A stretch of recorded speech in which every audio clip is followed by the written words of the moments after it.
dan damai sejahtera dalam hati setiap kita orang yang percaya kepada Dia.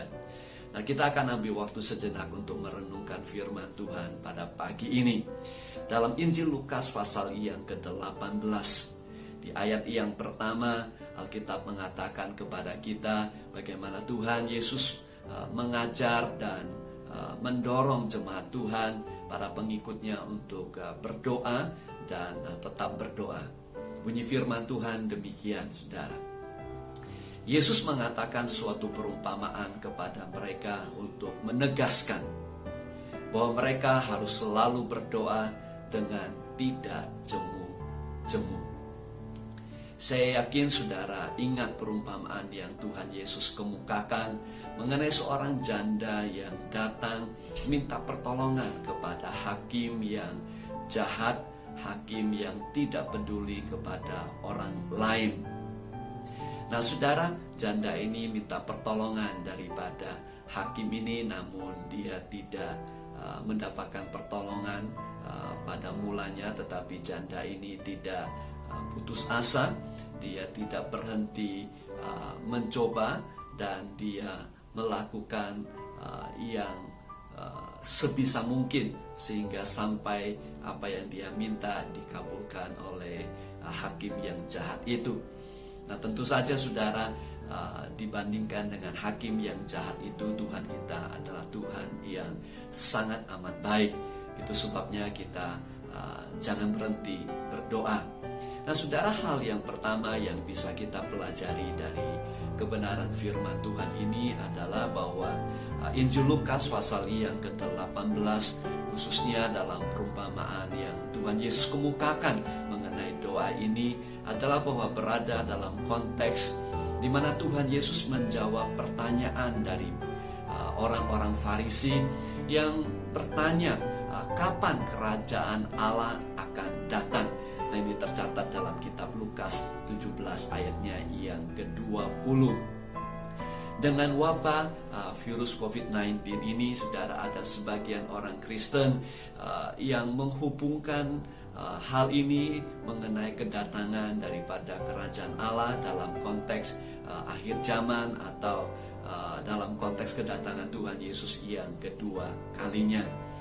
Nah, tidak banyak kejadian di dunia ini yang bersifat mempunyai pengaruh atau efek secara global. Salah satunya yang kita alami sekarang ini dengan COVID-19 itu.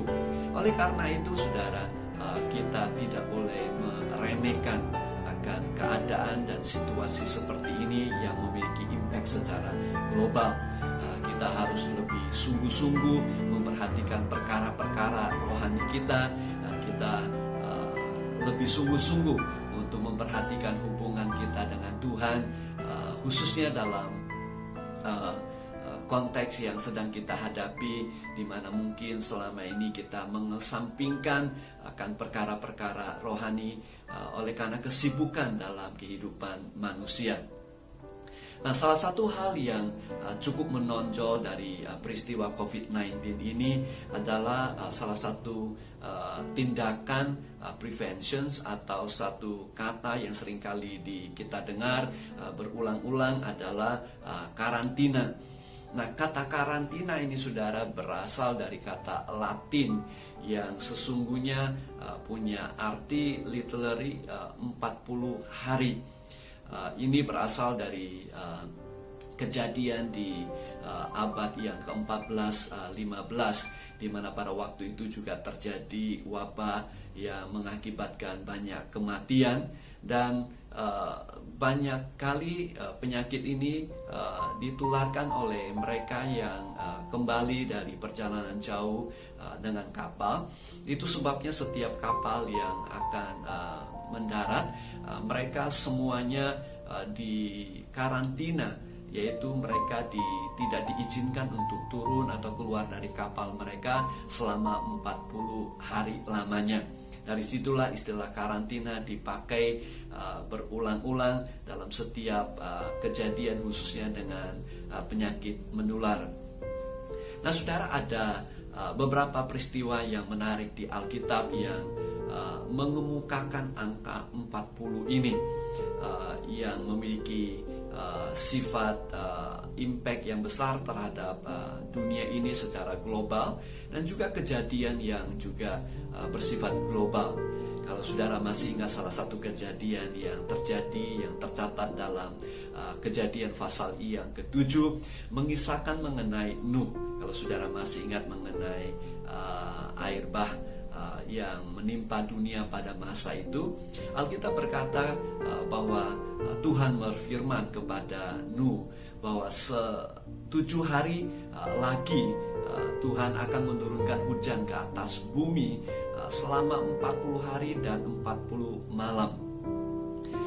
Dunia mengalami kebanjiran secara global selama 40 hari dan 40 malam, dan semuanya makhluk hidup binasa di muka bumi ini kecuali yang tinggal di dalam bahtera Nuh. Kejadian yang kedua, kalau saudara masih ingat bahwa Musa dia tinggal 40 hari lamanya di atas gunung sebelum dia menerima 10 hukum daripada Tuhan, yang merupakan suatu tuntunan moral, prinsip moral yang masih berlaku hingga saat ini hampir di seluruh dunia.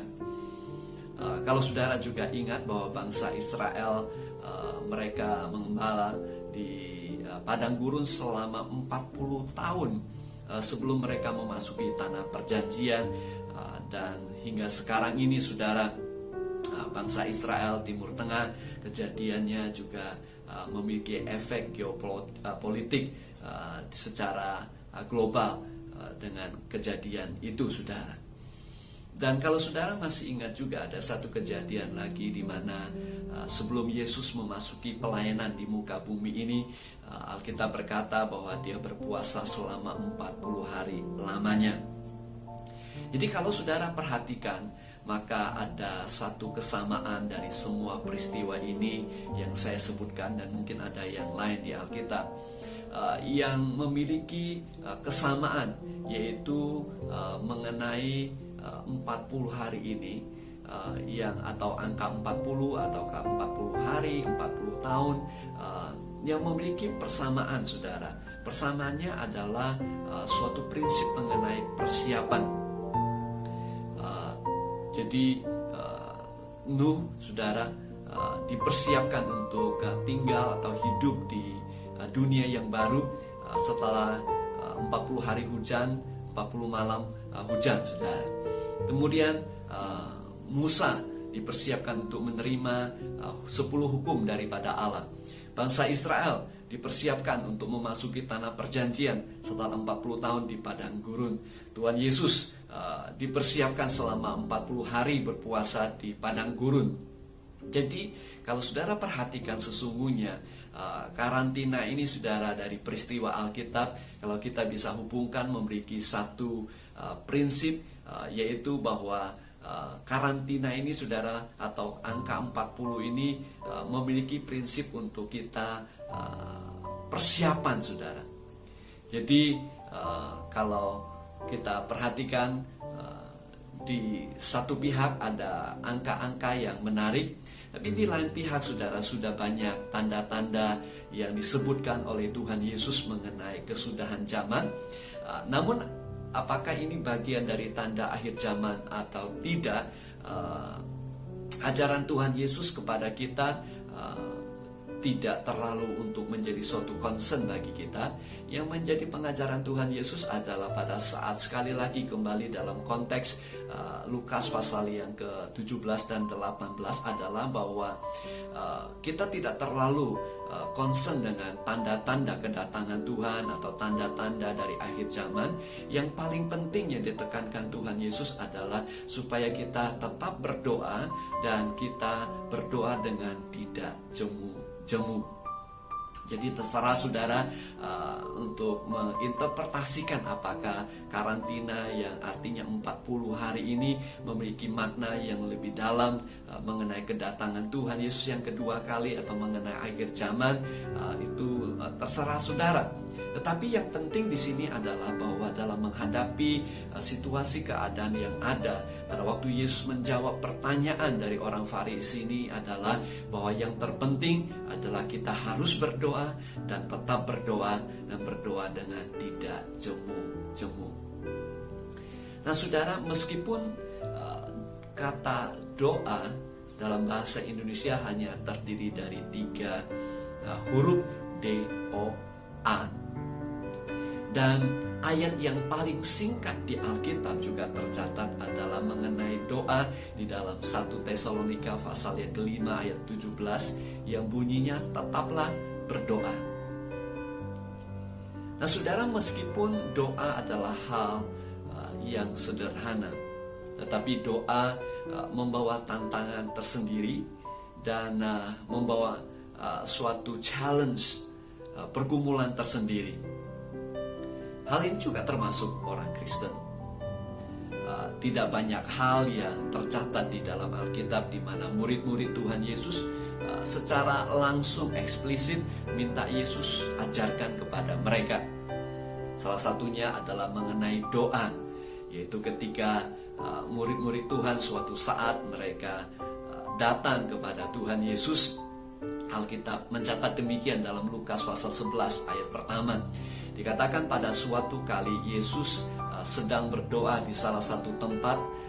Ketika ia berhenti berdoa, berkatalah seorang dari murid-muridnya kepadanya, "Tuhan, ajarlah kami berdoa, sama seperti yang diajarkan Yohanes kepada murid-muridnya."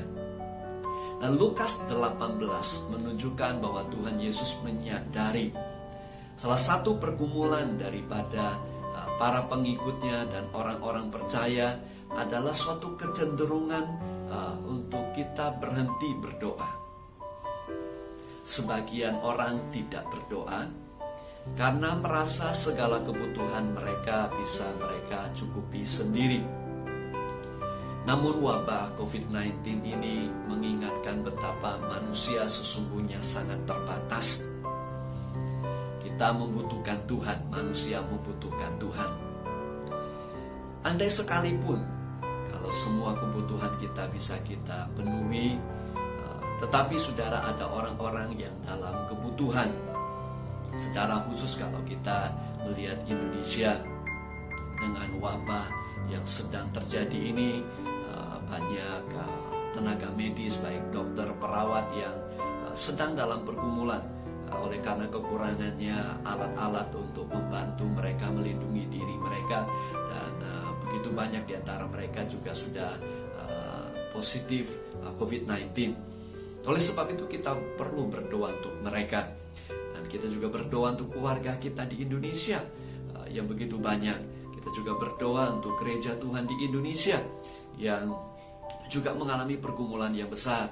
Demikian juga banyak hamba Tuhan yang saat ini tidak bisa kebaktian, dan banyak di antara mereka juga bergantung kepada hidup mereka dengan kebutuhan mereka dan keluarga dengan pemasukan dari persembahan, tetapi mereka saat ini tidak bisa mendapatkannya. Dan kita bisa membawakan hal ini dalam doa. Jadi kalau situasi yang ada memberitahukan kepada kita sekalipun kebutuhan kita sudah tercukupi, kita masih bisa tetap berdoa untuk orang-orang lain yang ada dalam kebutuhan. Nah, sebagian lagi saudara, orang tidak berdoa meskipun mereka ada kebutuhan yang besar, meskipun mereka juga dalam tantangan yang besar, mereka tetap tidak berdoa karena mereka merasa tidak layak berdoa di hadapan Tuhan. Mungkin hidup mereka selama ini tidak baik, mungkin selama ini mereka meninggalkan Tuhan, dan segalanya membuat hati mereka merasa bersalah ketika mau datang berdoa kepada Tuhan. Tetapi saudara harus ingat bahwa Tuhan Yesus datang bukan untuk mencari orang benar, tetapi mencari orang yang berdosa. Kalau saudara merasa berdosa dan tidak layak di hadapan Tuhan, saudara adalah orang yang tepat untuk datang kepada Tuhan, karena saudara adalah orang yang dicari oleh Tuhan. Nah saudara, bagi banyak orang Kristen, seperti yang menjadi perhatian daripada Tuhan kita Yesus adalah bahwa banyak orang berdoa, dan mereka sudah berdoa tetapi saat ini tidak berdoa lagi. Mereka menjadi jemu berdoa, mereka menjadi jenuh berdoa, mereka menjadi bosan berdoa. Dulu mereka suka berdoa, sekarang sudah tidak berdoa lagi. Dulu mereka semangat berdoa, tetapi mereka sekarang menjadi bosan dalam doa mereka. Nah, minggu lalu kita menyinggung mengenai Daniel. Respon Daniel terhadap peraturan yang dikeluarkan oleh Raja Darius. Meskipun Daniel berdoa, kita ingat bahwa doanya itu tidak merubah peraturan yang telah dikeluarkan. Doanya juga tidak merubah di mana Daniel akhirnya ditangkap dan dilemparkan ke dalam gua singa. Meskipun Daniel berdoa, dia tetap dilemparkan ke dalam gua singa. Namun semua itu tidak membuat Daniel berhenti berdoa, tidak membuat Daniel menjadi putus asa dalam doanya. Dia tetap berdoa kepada Allahnya. Sebab bagi Daniel, doa itu bukan sekedar suatu alat untuk mendapatkan apa yang dia inginkan dari Tuhan, tetapi juga merupakan satu kesempatan bagi dia untuk membangun hubungannya dengan Tuhan, dan juga kesempatan bagi dia mengekspresikan iman, pengharapan, dan cinta kasihnya kepada Tuhannya. Dan bagi dia, saudara, doa juga merupakan kesempatan Allah untuk mempersiapkan hati dan pikirannya untuk menyambut musim yang baru yang Tuhan sediakan bagi dia setelah krisis itu lewat. Itu sebabnya, saudara, Daniel itu tetap berdoa kepada Tuhan. Dan bagi saudara dan saya juga demikian.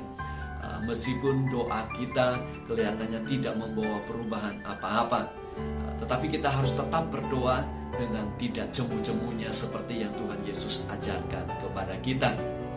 Salah satu alasannya lain atau yang seringkali dikemukakan oleh orang yang berhenti berdoa adalah pengalaman buruk yang mereka alami. Mungkin kalau seperti Daniel, kita mungkin bisa toleransi, saudara, oleh karena kita bisa melihat sisi positif daripada happy ending daripada Daniel, di mana dia tidak mati dalam gua singa. Bahkan dia dikeluarkan dari gua singa. Bahkan musuh-musuhnya, saudara, semuanya yang dilemparkan dalam gua singa dan mati di situ. Dan Daniel diangkat ke dalam jabatan yang tinggi menjadi orang kepercayaan Raja Darius. Bahkan setelah Darius mati sekalipun, dia menjadi orang kepercayaan raja berikutnya, yaitu Raja Kores. Tetapi, saudara, apabila kejadian yang terjadi adalah total loss, istilahnya, di mana kadang doa kita yang kita naikkan sama sekali tidak ada happy endingnya, di mana permohonan dan doa yang dinaikkan sama sekali tidak menghasilkan hal yang positif, paling tidak yang kita alami kadang-kadang. Misalnya ada orang yang kita kasih, kita doakan yang sedang sakit, tetapi bukannya dia bertambah baik, malah bukan sekedar tidak sembuh, malah meninggal, saudara. Dan kita melihat itu sebagai sesuatu peristiwa yang doa kita tidak dikabulkan sama sekali, dalam hal mungkin bersifat negatif. Nah, ada satu peristiwa juga tercatat di dalam kitab Kisah Para Rasul, di mana Alkitab mencatat bahwa Raja Herodes mulai menganiaya orang-orang Kristen, dan dia menangkap jemaat dan memasukkan mereka ke dalam penjara. Salah satunya adalah Yakobus, dan bahkan Yakobus dibunuh, sudah. Dan melihat apa yang dia lakukan membuat rakyatnya menjadi lebih terima dan happy, dia terus menangkap orang Kristen, termasuk salah satunya adalah Petrus. Nah, saya yakin bahwa pada waktu jemaat dan Yakobus ditangkap, jemaat Tuhan berdoa dan mendoakan mereka dengan sungguh-sungguh agar mereka bisa selamat dan dilepaskan dari penjara. Namun kenyataannya adalah bahwa Yakobus dibunuh. Dan ketika Petrus ditangkap, jemaat juga dengan tekun mendoakan dia. Tetapi ada satu perbedaan yang besar adalah atau ada satu kejadian yang luar biasa adalah ketika Petrus dilepaskan dari penjara secara ajaib oleh intervensi Tuhan. Ketika dia kembali ke tempat di mana murid-murid Tuhan berkumpul, dia mengetuk pintu. Ada seorang wanita yang bernama Rode untuk dia datang membukakan pintu. Namun sebelum dia membukakan pintu, dia mendengar suara Petrus dan dia dengan girangnya dia kembali ke tempat orang-orang berkumpul, berdoa, memberitahukan kepada mereka bahwa Petrus ada di depan pintu. Alkitab mencatat bahwa orang-orang yang berdoa itu minta kelepasan, mujizat dari Tuhan, keselamatan buat Petrus. Tidak ada satupun di antara mereka yang percaya. Bahkan mereka berkata bahwa wanita itu mengigau, atau istilahnya bahwa mungkin dia mimpi. Kemudian dia dengan seyakin-yakinnya mengatakan betul dia dengar suara Petrus di depan pintu itu. Dan kemudian mereka berkata atau lihat malaikatnya. Dengan kata lain, mereka sudah tidak ada satu keyakinan, mereka tidak ada harapan dan ekspektasi sama sekali bahwa Petrus itu akan dilepaskan. Mereka tidak percaya waktu itu ketika doa mereka dikabulkan oleh Tuhan. Mereka tidak expect bahwa doa mereka akan dikabulkan. Toh doa mereka untuk Yakobus tidak dikabulkan oleh Tuhan. Namun saudara, ada hal yang positif dari peristiwa ini adalah meskipun pengalaman buruk mereka terhadap doa mereka untuk Yakobus, meskipun mereka tidak mengharapkan sekalipun doa mereka dikabulkan oleh Tuhan, satu hal yang mereka lakukan yang benar adalah mereka tetap berdoa, dan mereka berdoa dengan tidak jemu-jemu.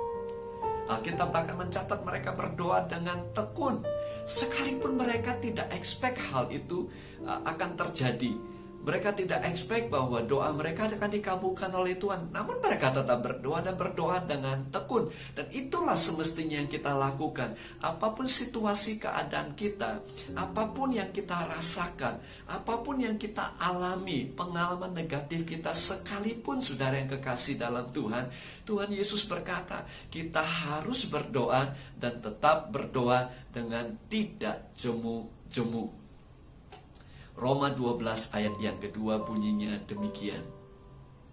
Bersukacitalah dalam pengharapan, sabarlah dalam kesesakan, dan bertekunlah dalam doa. Rejoicing in hope, patient in tribulations, continuing steadfastly in prayer.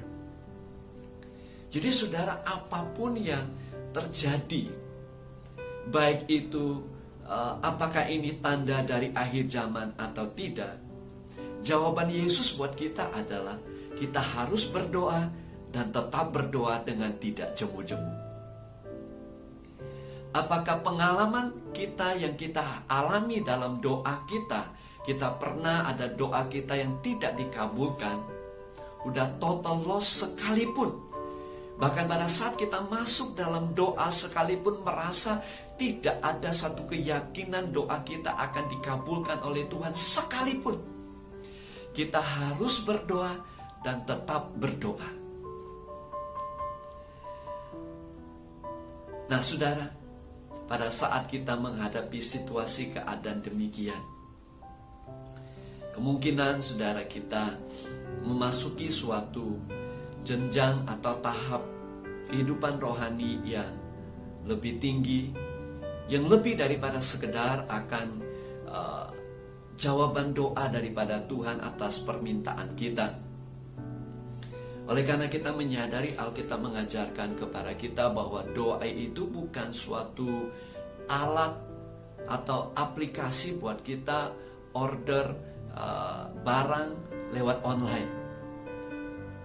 Bukan suatu aplikasi yang bisa kita klik, kemudian berapa waktu kemudian order Anda tiba di depan pintu Anda. Tetapi doa merupakan suatu proses yang Tuhan ingin kita lalui.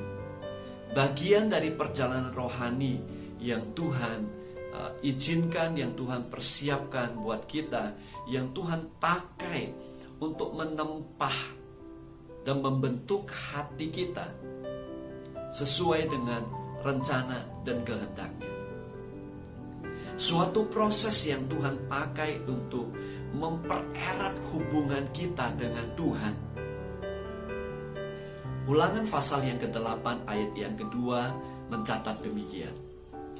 Ingatlah kepada seluruh perjalanan yang kau lakukan atas kehendak Tuhan Allahmu di padang gurun selama 40 tahun ini dengan maksud merendahkan hatimu dan mencobai engkau dengan mengetahui apa yang ada dalam hatimu, yakni apakah engkau berpegang pada perintahnya atau tidak. Ayat yang ketiga. Jadi ia merendahkan hatimu, membiarkan engkau lapar dan memberi engkau makan mana yang tidak kau kenal dan yang juga tidak dikenal oleh nenek moyangmu, untuk membuat engkau mengerti bahwa manusia hidup bukan dari roti saja, tetapi manusia hidup dari segala yang diucapkan oleh Tuhan. Kepada bangsa Israel, Tuhan mengingatkan mereka maksud dan tujuan Tuhan mengizinkan perkara itu terjadi untuk mereka berada di padang gurun selama 40 tahun sebelum memasuki tanah perjanjian. Dengan kata lain, Tuhan menggunakan atau memanfaatkan apa yang mereka alami selama 40 tahun di padang gurun sebagai suatu kesempatan di mana Tuhan membentuk karakter mereka, yaitu kerendahan hati mereka untuk tunduk kepada firman Tuhan.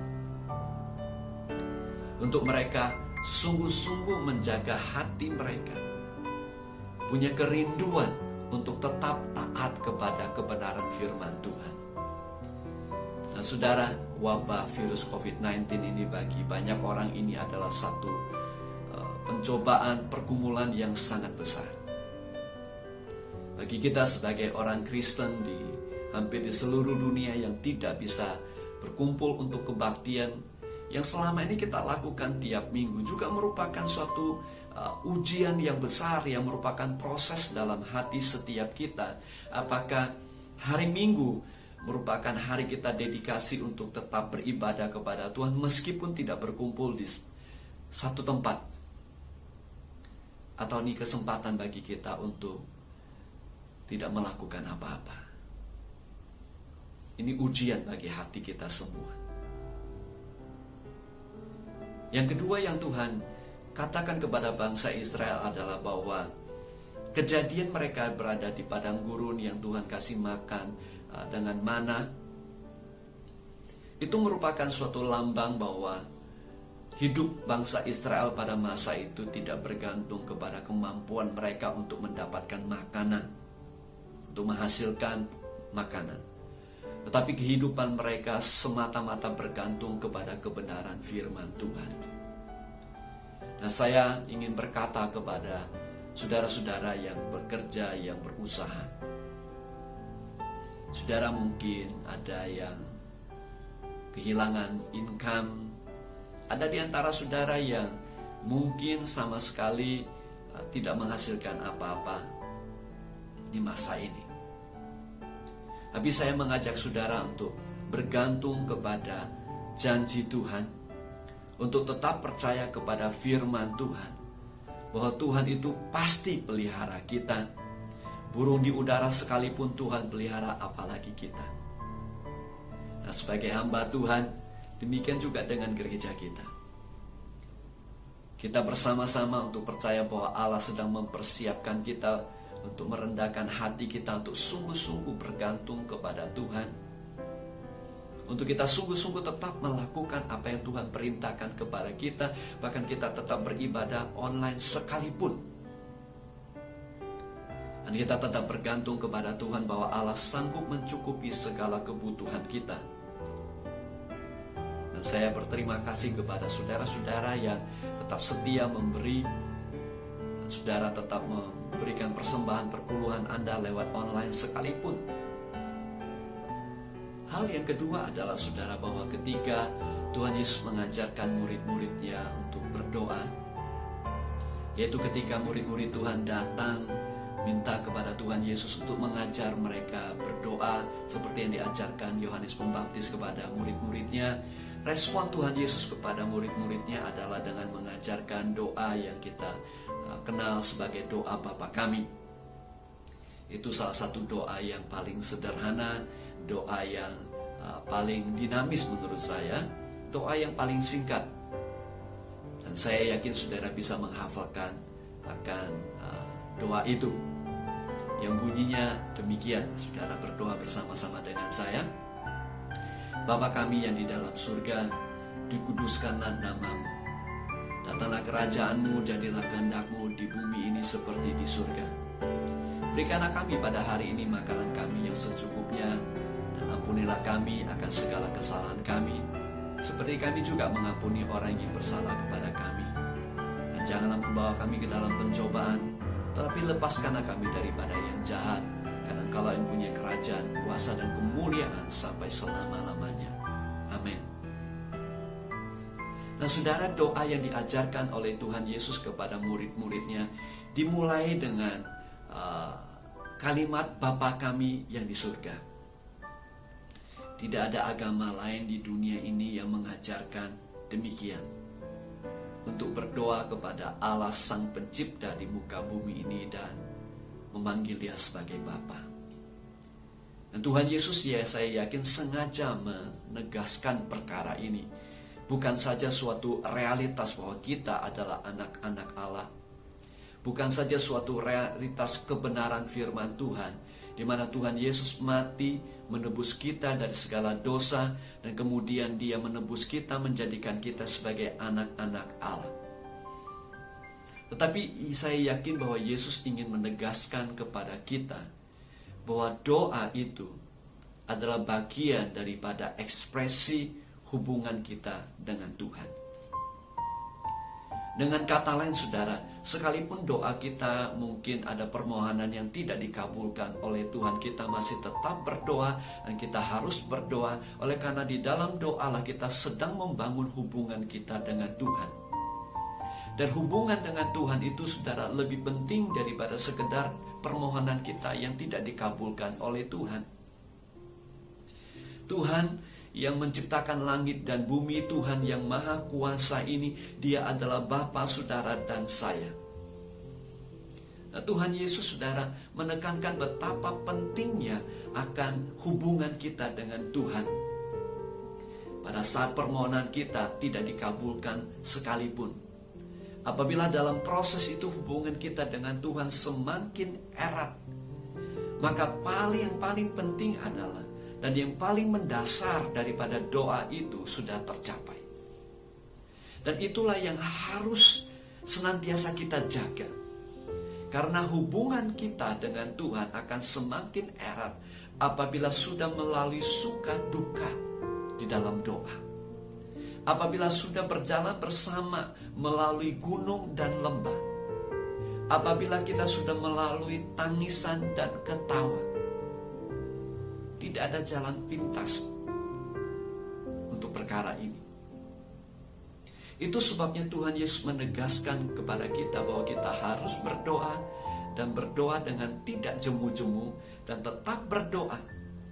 Oleh karena di dalam doalah kita sedang membangun hubungan kita dengan Tuhan, dan proses itu harus dilalui, termasuk apabila doa kita ada permohonan yang tidak dikabulkan, atau ada permohonan yang masih belum dikabulkan oleh Tuhan.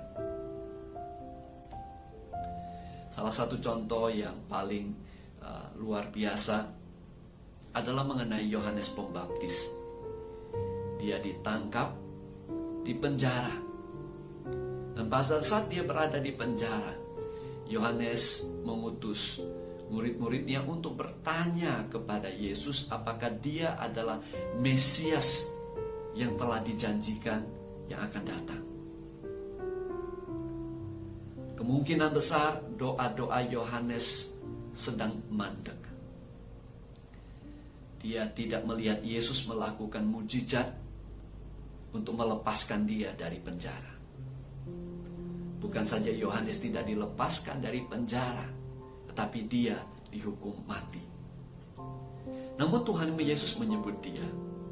Dia katakan bahwa sesungguhnya di antara mereka yang dilahirkan oleh perempuan tidak pernah tampil seorang yang lebih besar daripada Yohanes Pembaptis.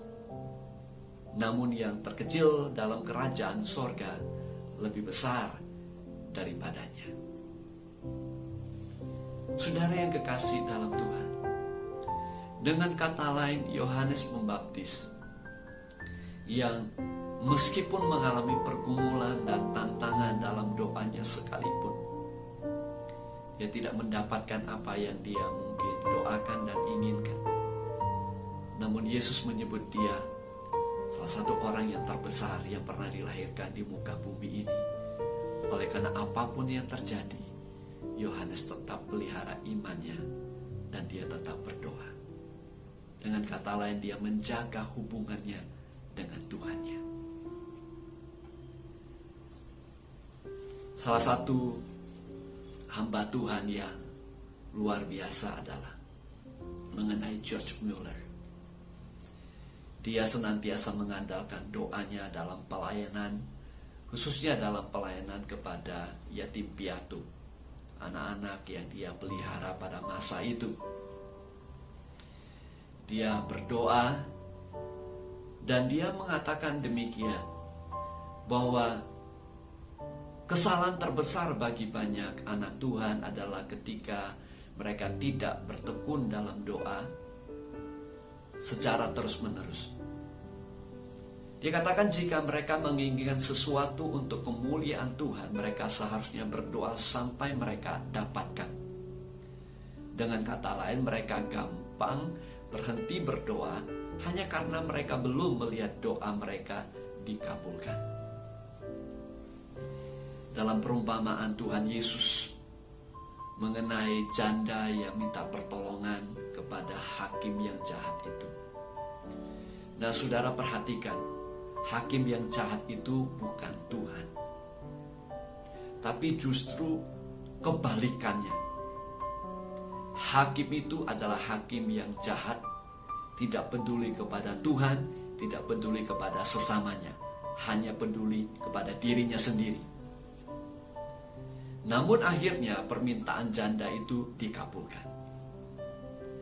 Nah, poinnya adalah apabila Tuhan kita jauh lebih baik daripada hakim itu, apabila Tuhan kita adalah kebalikan dari hakim yang jahat itu, oleh karena Tuhan adalah Tuhan yang baik, yang mengasihi kita, yang berjanji mencukupi segala kebutuhan kita, maka lebih banyak alasan bagi kita untuk tetap berdoa dan terus berdoa dan berdoa dengan tidak jemu-jemu. Saudara yang kekasih dalam Tuhan, apapun yang terjadi hari-hari ini, tetaplah berdoa, karena Anda harus berdoa dan Anda harus tetap berdoa. Tuhan Yesus memberkati saudara. Sampai ketemu